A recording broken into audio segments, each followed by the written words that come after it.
Pull up a log, my friend. Let the warmth of this campfire chase away the chill of the evening. Yeah, listen to that crackle. There's really nothing quite like a fire in the dark to set the stage for a proper legend. So welcome back to our deep dive.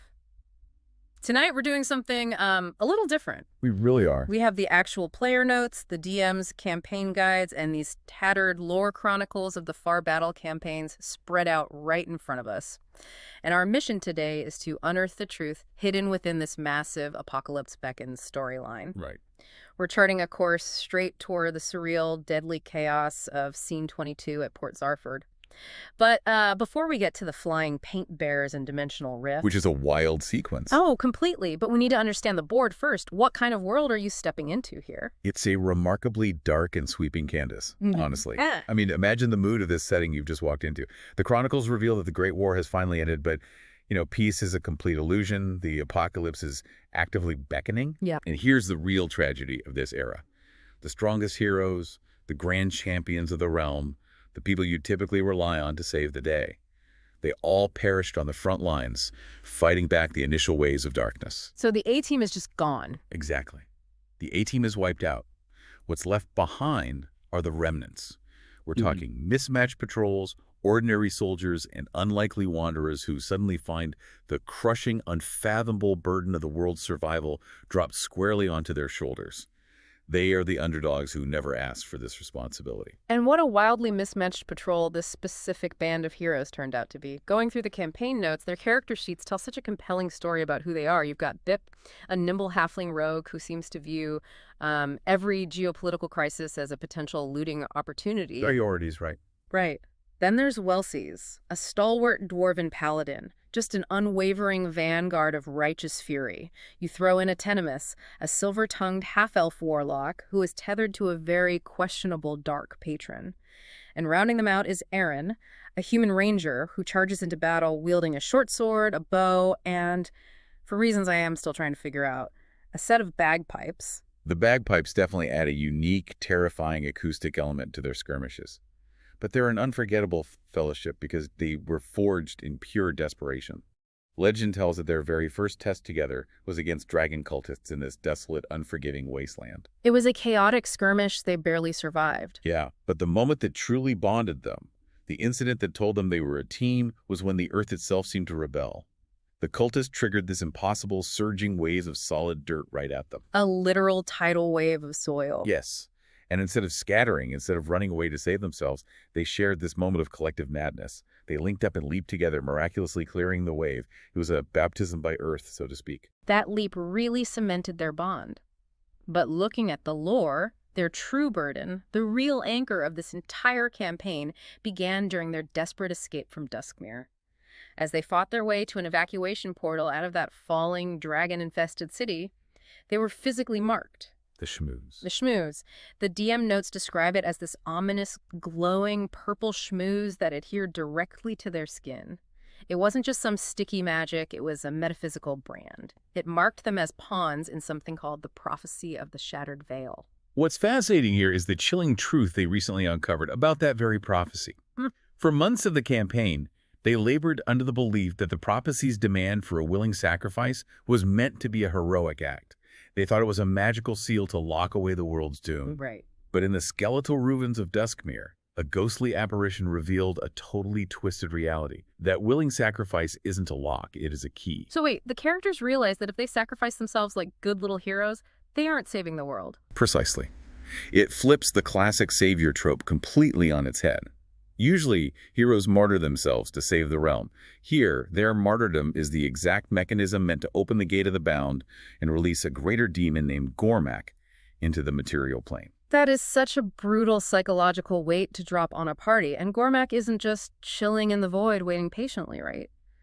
The chronicles say he has already seeded the world with his influence through 4 high-ranking generals. Yes, the avatars. They're called the Eye, who acts as the watcher, the mouth, the fingers, and the hands. These aren't just titles. They are living avatars of demonic will, actively manipulating world events to bring about the apocalypse. Which brings us perfectly to the present danger in Scene 22. The Fellowship knows they need to dismantle this demonic network, but first they have a much more personal crisis. They need to rescue their captured allies. Howell the Bard, Jebediah the Barbarian, and Tucker the Ranger. Because these three got separated and shipped off to the sprawling prisons of Port Zarford. Okay, let's unpack this legend, because getting to Port Zarford was half the nightmare. The party was stranded miles away in Donmere, so they took a wild, desperate gamble. They needed to fund a clandestine portal jump, so they actually ambushed a desert caravan under the cover of magical darkness. They essentially stole the smuggling fees they needed from thieves, and then threw themselves into an unstable portal operated by a shady underground network. Unstable is putting it mildly. The DM's notes show the magic completely buckled during the transit. Instead of arriving together in a secure safe house, the chaotic energies scattered the Fellowship entirely across the salt-sprayed, bustling streets of Port Zarford. It was a completely fractured crossing, which is a terrifying scenario for a party that relies on each other to survive. Let's talk about where they landed, because the mechanics translating into the narrative here are hilarious. You have Welsies, our stalwart paladin, materializing precariously on the very edge of the western docks. Now, in game terms, he had just upgraded to a heavy suit of +1 adamantine plate armor. It's a massive defensive boost. But in narrative terms, he's standing inches from the crashing sea, where one wrong step means his incredibly expensive, magically forged armor turns into a golden anchor, dragging him straight to a watery grave. It's a wonderful juxtaposition of game mechanics and story tension. And then you have Bip. The portal deposits the halfling rogue far to the southeast, dropping him squarely onto the roof of a secluded manor. Naturally. Now, does Bip panic about being separated from his heavily armed friends at a strange city? Not at all. True to his nature, he immediately views this as an excellent opportunity to check the manor's upper floors for uninventoried loot. I mean, you cannot blame a rogue for being a rogue. Meanwhile, the city of Port Zarford itself is pure geopolitical chaos. It is a massive port hub bursting at the seams with refugees fleeing the expanding war, mixed with opportunistic smugglers. It's shoulder-to-shoulder crowds. And trouble finds them instantly. Almost immediately, Zora, the high elf sorcerer who had recently joined their ranks, is intercepted by the corrupt city guard and thrown into the very prison they're trying to break into. The rest of the scattered team Atenimus, Aaron, and Kolkita, their bird swordsman ally, are just trying to navigate this overwhelming press of humanity to find each other. The sensory overload of Port Zarford is intense. The smells of salt and sweat, the shouting merchants, the panic of the refugees. It's in this bustling press that Aaron the Ranger gets completely turned around. The crowd is too thick, he can't spot his friends, and he's desperate to reunite. So, looking for a way to clear the streets, he reaches into his father's mysterious satchel of tricks. He reaches in, rolls the literal dice of fate, and suddenly summons a giant, aggressive badger right into the middle of a crowded alleyway. It's unbelievable. Imagine the scene. Merchants screaming, carts overturning, city folks scurrying in sheer terror, and Aaron just calmly using the path cleared by a massive, angry badger to stroll through and find his friends. But hold on, let's pause here. He summons a giant, angry predator into a street packed with innocent refugees.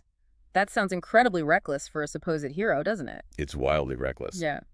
But it highlights that these aren't your shining knights in pristine armor. They are desperate, traumatized survivors who will use whatever chaotic tools they have at their disposal to keep their found family together. Morality is gray at best. But functionally it works. It does. Aaron pushes through the chaos and actually finds Atenimus. Remarkably, the warlock hasn't been panicking. He's been passing the time by busting alongside a street performer. Of course he has. But Atenimus hasn't just been playing for coin. He's been gathering intelligence. He uncovers a vital secret. The Wave Guild, a notorious sect of cut purses that happen to be deeply connected to Gormak's apocalyptic cult, operates out of the exact same building as the city guards. Now that is a brilliant detail. Why would an apocalyptic cult infiltrate a thieves' guild that shares real estate with the cops? It's geopolitical strategy. The cult doesn't want to build a fortress and draw attention. They parasite off existing infrastructure. By infiltrating the Wave Guild, they get access to a network of smugglers, assassins, and most importantly, the corrupt city guards who look the other way. They are hiding in plain sight. So armed with this knowledge, Aaron and Atenimus march right up to this formidable barracks. But Atenimus decides against going in swords drawn. Instead, he leans on the silver tongue of a gambler. He steps up to the front desk, leans in to speak with the clerk, and smoothly executes a completely silent pickpocketing maneuver, stealing a gold token right out of the clerk's own pocket. It's an incredible sequence of deception. Atenemus glances at the stolen coin under the table, sees the Wave Guild symbol, and notices a demonic mark subtly stamped on the gold. Without missing a beat, he flashes a cold grin at the clerk, holds up the man's own stolen token, and delivers the ultimate bluff. Special like me. And the clerk buys it. He is totally fooled and discreetly ushers them into a restricted back hallway. Now, I was reading through this section of the DM's notes, and honestly, here's where the tale gets really interesting. This is no ordinary hallway. Not at all. As they walk down it, the walls are lined with these massive, highly ornate magical paintings. It's a gallery of the bizarre. And as they inspect the artwork, they find Wellesley's. The paladin isn't locked in a subterranean cell with iron bars. He is physically trapped within the two-dimensional canvas of an oil painting. That is terrifying. His painted image is raging, swinging his axe with lifelike intensity against the borders of the frame, totally trapped in a silent, static world. The existential horror of being trapped in 2D space is wild, so how do you break a heavily armored dwarf out of a magical painting? Atenemus tries an experiment. He grabs some soot from a nearby wall torch and rubs it directly onto the canvas. The magic reacts immediately, the paint starts rippling and stretching like rubbery ink. And that's when Aaron steps up. Seeing this vulnerability, Aaron does the unthinkable. He plunges his bare hands directly through the magical barrier of the canvas, grasping the struggling dwarf inside. The physical effort described here is intense. With a violent heave, Aaron pulls, and the wooden frame cracks loudly down the middle. The magic shatters. Wellesley's doesn't just step out. He pours onto the stone floor in a vibrant, wet puddle of thick paint before violently snapping back into his three-dimensional, heavily armored dwarven form, shouting mid-battle cry. I can just see the paint splattering everywhere. It is such a visceral visual, but they don't have time to celebrate the rescue. They push deeper into the building, discovering a trapdoor hidden beneath a pompous guild leader's desk. This leads them down into a sprawling cellar that operates as a gallery of living ink. There are glowing canisters of paint everywhere. And stacked along the damp walls are more magical frames. Here, they finally locate the rest of the allies they came to rescue. Hal the Bard huddled in a corner of a canvas, Jebediah the Barbarian raging in another, alongside Tucker and Zora. They immediately set to work freeing them. They shatter Jebediah's frame first, and the massive barbarian emerges on a tidal wave of wet paint, furious and ready to tear the room apart. But the magic in this cellar is highly volatile. When they try to free Howl, the spell violently resists, and the paint itself catches fire. Just flames erupting from the canvas. The Fellowship has to break the frame with desperate speed, and the Bard falls out onto the floor, completely unconscious, drenched in a surge of burning ink. And right at that chaotic, vulnerable moment, the boss fight commences. The artist steps into the cellar. He looks like a foppish, arrogant noble in fine, flowing robes, but the Fellowship immediately recognizes him for what he truly is. He's a cultist, and specifically, he is one of Gormak's generals. He is an Incumda. Atenemus tries his gold token bluff one more time, but the artist just laughs. He isn't fooled. The room instantly erupts into combat. The cultist takes flight, hovering above them in the cavernous cellar, and draws a twisted magical wand. With a flick of his wrist, he spews a stream of magic that forms into a monstrous roaring bear made entirely of thick, viscous paint. And a spider, too, right? Yeah. As if the bear wasn't enough pressure, he gestures to a wall hanging, and a giant living spider leaps straight out of the tapestry into the fray. It is total bedlam. Aaron's giant badger is tearing into the paint bear, claws swiping through magical ink.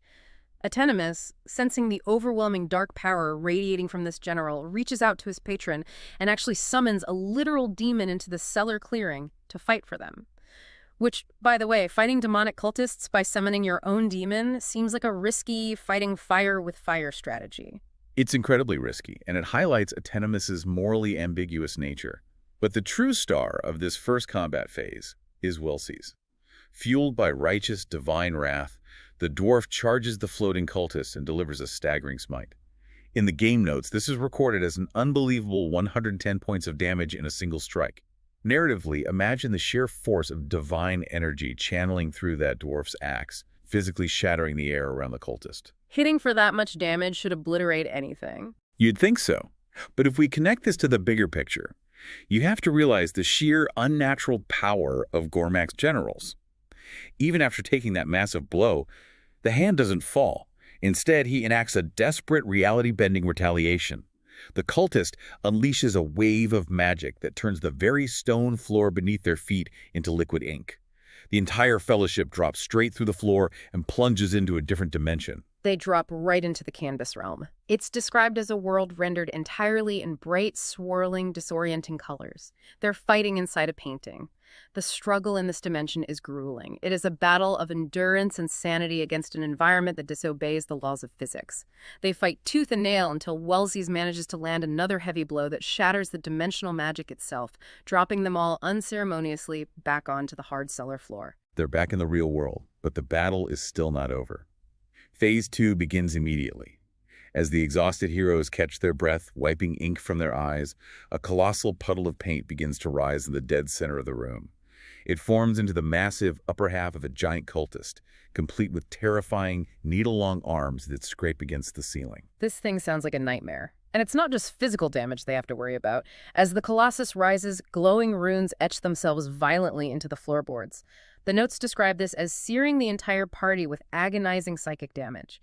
And psychic damage isn't just a cut or a bruise, it is a mental assault. It is the feeling of your mind being torn open. They're exhausted, battered, and reeling. But Jebediah steps up. Right. Jebediah the barbarian, freshly freed and full of rage, charges the Colossus head-on, taking the brunt of its attacks. This opens the perfect fleeting window for Wellesley. The paladin brings his axe down for a second, massive divine strike, dealing another astonishing 108 points of damage. The blow is simply too much for the corrupted magic to sustain, and the Colossus finally, blessedly, fades into nothingness. The silence that follows in that cellar must have been deafening. As the ink dries on the walls, the Fellowship secures the spoils of their harrowing victory. They claim the magical wand that crafted the painted prisons, 800 gold coins, a true ring of passage for the Wave Guild, and 6 pristine gems. And Aaron finds something odd, too. Yeah, Aaron, rummaging through the cultist debris, finds a bizarre scroll of squirrel familiar summons. And Wellesley, ever the responsible paladin, carefully steps up and destroys the demon Atenim is summoned before it can slip its magical leash and turn on them. He is always cleaning up the warlock's messes. But just as they finally take a deep breath, the true horror of the apocalypse rears its head again. A chilling, disembodied psychic voice echoes directly into their minds, bouncing around the inside of their skulls. You may have stopped one hand, but there are plenty more to take over your world. It is a stark, terrifying reminder that this grueling boss fight was just a minor skirmish in a much larger global war. But the Fellowship doesn't let the fear paralyze them. They march straight back up the stairs into the guild's reception area. Aaron looks at the clerk at the desk, looks down at the demonic symbol on the defeated cultist's robe, and realizes the coin Atenim stole matches it perfectly. Aaron doesn't even hesitate or ask for an explanation. He strides right up to the clerk, shouts, "Cultist!" and stabs him cleanly through the heart. That bold, sudden action sends the entire room into an absolute frenzy. The Fellowship immediately begins a brutal cull, rooting out and destroying the remaining cultist infiltrators hiding within the ranks of the Wave Guild guards. It's a messy, violent house cleaning. Once the dust finally settles, the true leadership of the Wave Guild emerges from the shadows. And ironically, they are incredibly grateful to our heroes. They wanted nothing to do with this apocalyptic death cult, quietly usurping their lucrative criminal enterprise. To show their thanks for ridding them of the hand, the guild grants the party a ring of goodwill, a bag of one-use safe passage tokens, and an all-expenses-paid week of lodging at the Gilded Galleon, which the lore describes as an incredibly upscale establishment known for high-stakes gambling and visiting nobility. A very well-deserved rest for our weary heroes. But the shadow of the Watcher is incredibly long. So what does this all mean? We have journeyed from the desolate dirt waves of the northern wastes to the painted dimensions of the southern coast. We've seen them fight dragons and giant ink monsters.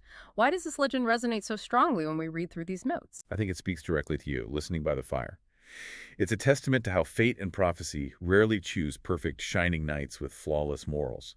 They choose ordinary, deeply flawed people. They choose gamblers who make pacts with demons, halflings who loot burning cities, runaways, and exiles. It forces these imperfect beings to stand together, link arms, and hold the line against an apocalyptic darkness that wants to consume everything. They held the line today. They survived the painted prison. But they are battered, and the war is far from over. This raises an important question, though. They won the battle in the cellar. They successfully defeated one hand. But Gormak's other generals, the eye, the mouth, the fingers, and the other hand, are still out there, weaving their dark, corrupting magic into the fabric of the world. And worst of all, the Watcher's eye is still tracking their every move. They've made a massive amount of noise in Port Zarford. They have nowhere left to hide. And as the embers of our campfire begin to fade, I want to leave you with one final lingering mystery to ponder. Amidst all the chaos of the fractured portal, the rampaging giant badgers, the psychic damage, and the painted prisons, remember how they got to Port Zarford in the first place? The Fellowship is still carrying a mysterious, heavy, unopened chest they stole from that desert caravan, tucked safely away in their bag of holding. Its lock remains completely unturned. Its contents are entirely unknown. Is it a secret treasure that will provide the exact weapon they need to save the world? Or is it a cursed artifact that will dictate the next tragic, bloody act of the apocalypse? Only the mists of time and the next chapter of the Chronicles will tell. Keep the fire burning, friend. We will see you next time.